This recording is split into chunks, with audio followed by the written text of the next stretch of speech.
But what they didn't tell you, and it's been covered up by the news, but it's on the internet, but it never got covered in News 24 or whoever you want. Basically, same day that London won the Olympic Games, right, there was a huge, well, I want to call it massacre on the island of Haiti, in which 24 people confirmed death after more than 300 heavy armed UN troops carried out a major pre-dawn military raid in Sicily. So what happened was the UN troops are supposed to be a peacekeeping force, not something that goes out, does stakeout operations on drugs barons. Yeah. They did this pre-dawn military raid in which they killed 20 innocent people, right? And there's a lot of people looking into this. But what is symbolic is the place it was. It was Cité Soleil, which is Sun City, right? Yeah. Gets even weirder. It's one of the poorest communities in Haiti. It's one of the poorest communities in the Northern Hemisphere. It's got endemic age, poverty, everything. People are starving in this place because of the way that it's, essentially it's been crippled by the power structure. Yeah. But basically, it's one of the poorest communities, as I've said. It's in a place called Port-au-Prince. So it's Prince, Port, Sun City. On the same day the Olympic bid was won. Yeah. So what I'm saying is simply you've got Prince and Sun, and then you've got connected with Prince William. Was this another thing equally like an event with such a whole event in which the UN with loads of 12 people? The symbolism is right through it, and it gets even worse because basically the UN Colonel Marino suggested that ballistic tests can be done on the dead, and he said records from the Medicine Without Borders shows flux of civilian casualties starting at 11 a.m. The numbers are on the Wikipedia page, so 11 a.m. brought in. And look into Port-au-Prince. Port-au-Prince celebrated independence 200 years ago. I don't know what it's celebrated its independence from because it didn't get better. The centennial monument that they erected in the independence of Port-au-Prince just so happens to be a pyramid without a capstone and an Olympic flame at the top. Oh, nice. I don't know what that's saying, but you've got Sun City with print, got a Olympic flame on the same day that the Olympics are bid. That doesn't happen. That doesn't, it just doesn't happen. So much in there. So obviously getting into the areas and stuff, because it's pretty dark, really, when you think about it. I mean, moving into the Olympics 2008, found this out recently. 2008 logo. Have you seen the Beijing 2008 with the guy and his wobbly legs? I've seen that. Yeah. Doesn't look very much like it, but given it's the Olympics and stuff. But it just so happens that if you compartment the logo into 4 different things, it spells the word Zion. Really now?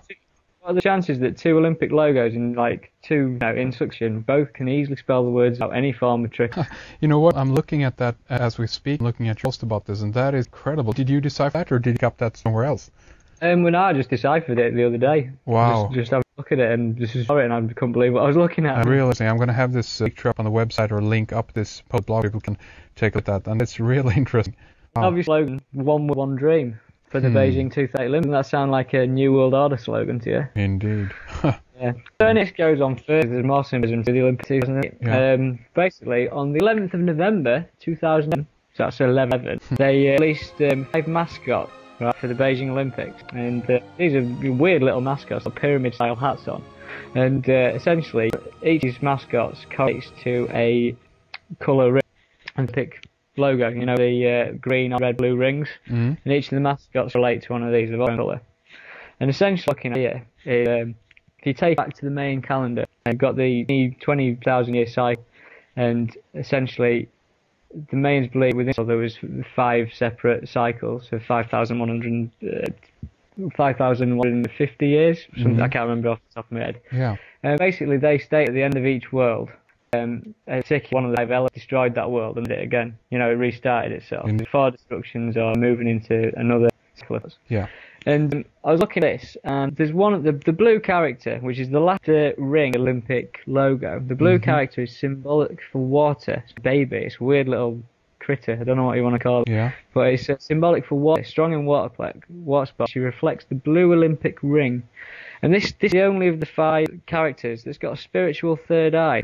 Yeah. So has this got a spiritual third eye? And then you think Diana's ring of water, and then you think about this spiritual third mascot.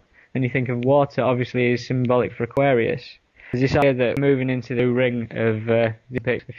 To explain this better, those Olympic rings for me are the 5 side time from the main calendar. Only one's connected to another, and it's almost like there's the transition stage where the two rings meet up. Understand what I'm trying to say? Yeah, that's very interesting. Yeah. And so, for instance, you've got a set of films like by Martin, the Lord of the Rings. What it really means is the Lord of Time. Yeah. Right. And so then we think about the trilogy. You had the Fellowship of the Ring, which incidentally, Odell's birthday on the 111th birthday, 111, which is obviously a pyramid number.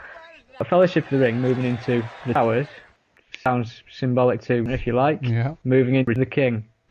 Same thing. They're on buying us into the messianic. So, do you know what I'm saying about this simply ring cycle thing? It's all basically insinuating throughout the cycles of time, Yeah. something has had control in. And what I'm trying to point, for instance, Egypt, they pretty know the Grand Pyramid, the Great Pyramid, started full armed as such, and then the Egyptian civilization went into decline thereafter. All the pyramids that follow in like disrepair, they don't stand the, if you know what I mean. Yeah. And obviously, everyone believes that preceding or before that, there was obviously the Great Flood of sorts. You know, so like the Great Flood essentially came after the destruction of Atlantis.